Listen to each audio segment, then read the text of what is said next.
"Hello, Snow White," the prisoner said softly. "Hello, stepmother," Snow White replied with a nervous quiver. "I hope you are well." Although Snow White had rehearsed exactly what she wanted to say, she was now finding it nearly impossible to speak. "I heard you are the queen now," her stepmother said. "It's true," said Snow White. "I've inherited the throne as my father intended." "So to what do I owe this honor? Have you come to watch me wither away?" her stepmother said. There was such authority and power to her voice. It was known to make the strongest of men melt like ice. "On the contrary," Snow White said, "I've come to understand." "To understand what?" her stepmother asked harshly. "Why?" Snow White hesitated. "Why you did what you did." And with this finally said, Snow White felt a weight lift off of her shoulders. She had finally asked the question that had been so strongly on her mind. Half of the challenge was over. "There are many things about this world that you don't understand," the stepmother said and turned to look at her stepdaughter. It was the first time in a long time that Snow White had seen her stepmother's face. It was the face of a woman who had once possessed beauty without flaw, and the face of a woman who had once been queen. Now, the woman sitting before her was just a prisoner whose looks had faded into a permanent, sorrowful scowl.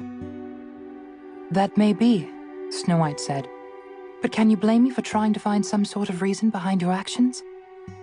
The recent years of Snow White's life had become the most scandalous of the kingdom's royal history. Everyone knew the story of the fair princess who'd taken refuge with the 7 dwarfs while hiding from her jealous stepmother. Everyone knew the infamous poison apple and the dashing prince who'd saved Snow White from a false death.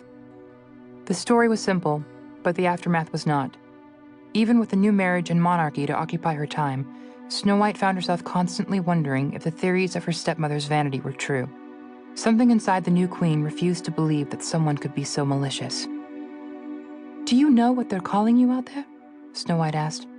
"Outside these prison walls, the world refers to you as the evil queen."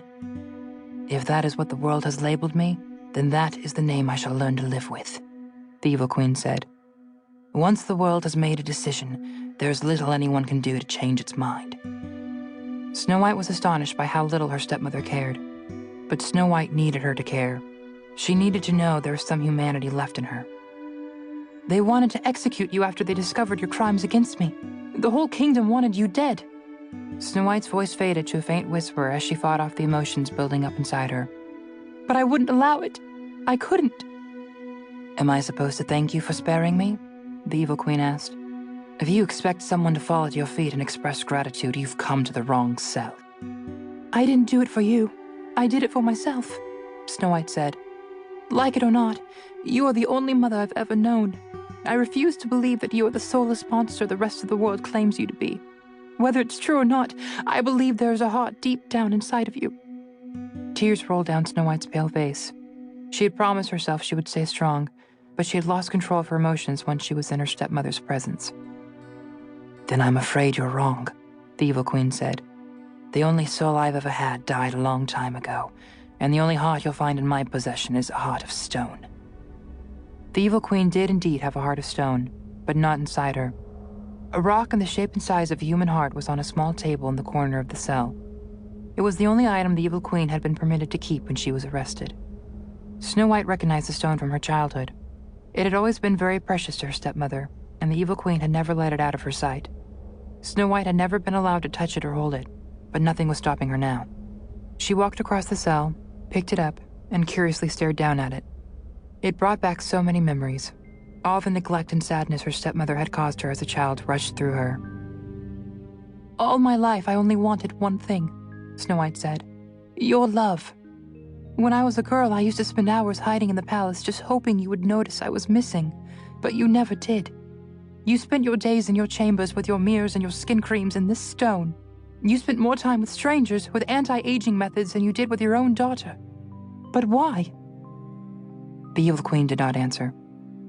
"You tried to kill me 4 times, 3 of which you attempted yourself," Snow White said, shaking her head in disbelief. "When you dressed as an old woman and came to me at the dwarf's cottage, I knew it was you. I knew you were dangerous, but I kept letting you in.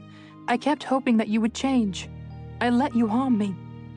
Snow White had never confessed this to anyone, and she couldn't help but bury her face in the palms of her hands and cry after saying it.